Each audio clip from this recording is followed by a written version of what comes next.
Hi everyone, welcome to cooking with Benazir. अस्सलाम वालेकुम। आज हम चटपटे चने बनाने जा रहे हैं। ये खाने में खट्टे मीठे होते हैं लेकिन बहुत ही टेस्टी होते हैं। कुकिंग विद बेनज़ीर, सिर्फ जायका नहीं जज्बात भी। उसके लिए हमने इमली का पल्प ले लिया है। हमने 1/4 कप इमली को भिगा दिया था आधे घंटे के लिए। बाद में इसका कचरा निकालकर हमने इसका पल्प निकाल लिया है। हम उसमें 1/4 कप गुड़ ऐड कर रहे हैं।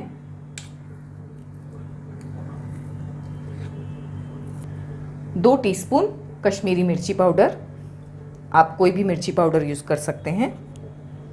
1 टीस्पून भुने ज़ीरे का पाउडर, थोड़ा नमक, ये सौंफ है, इसका हमने पाउडर बना लेना है 1 टेबलस्पून। ये सारी चीज़ों को अच्छी तरह से मिलाकर हम तैयार रखेंगे। दोस्तों, अगर आपको मेरी रेसिपीज़ अच्छी लगती हैं तो लाइक का बटन ज़रूर दबाएं और हाँ, आपके कमेंट्स पढ़ना मुझे बहुत ही अच्छा लगता है। एक पैन में हमने 3 से 4 टेबलस्पून ऑयल गरम करने के लिए रख दिया है। उसमें हम सूखी लाल मिर्चियाँ ऐड कर रहे हैं। हमने यहाँ पर गोल वाली मिर्चियाँ यूज़ की हैं, आप 1 से 2 लंबी वाली भी यूज़ कर सकते हैं। आधी मिनट के बाद हम इसमें 2 टेबलस्पून बेसन ऐड कर देंगे। फ्लेम को लो रख के हम बेसन को भून लेंगे 1 मिनट के लिए। 1 मिनट हो चुकी है, लो फ्लेम पर बेसन भुना गया है। बहुत ही अच्छी बेसन की खुशबू आ रही है। हम इसमें जो हमने पेस्ट तैयार किया है इमली, गुड़ और मसालों का, वो डाल देंगे।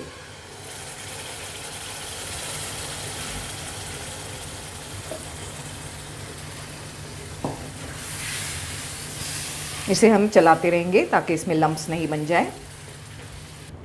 जिस बोल में हमने मसाला रखा था उसमें हम 1 कप पानी ऐड करके हम इसमें ऐड कर रहे हैं। फ्लेम को हमने हाई कर दिया है। हम अच्छी तरह से सारी चीज़ों को बॉईल होने देंगे। इस तरह से जब ये बॉईल होने लगेगा हम इसमें चने ऐड कर देंगे। हमने 250 ग्राम चने लिए हैं जिसे हमने 5 से 6 घंटा भिगाकर बाद में प्रेशर कुकर में बॉईल कर लिया है नमक डालकर।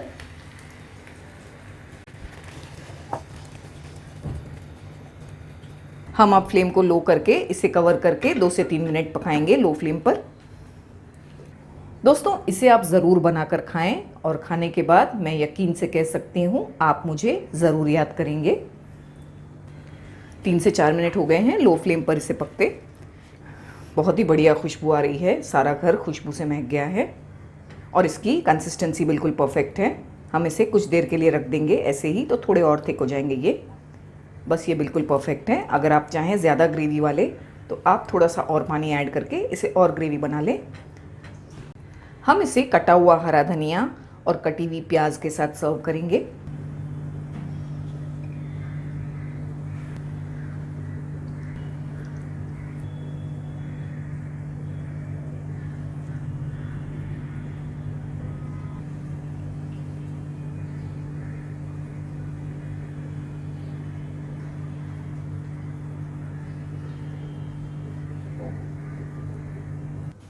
तो दोस्तों, कैसी लगी आपको मेरी रेसिपी? अगर आपको मेरी रेसिपी अच्छी लगी हो तो आप मेरे वीडियो को लाइक करें और शेयर करें। तो मिलते हैं मेरे अगले वीडियो में एक और मज़ेदार रेसिपी के साथ। तब तक के लिए टेक केयर, बाय बाय, अल्लाह हाफिज़।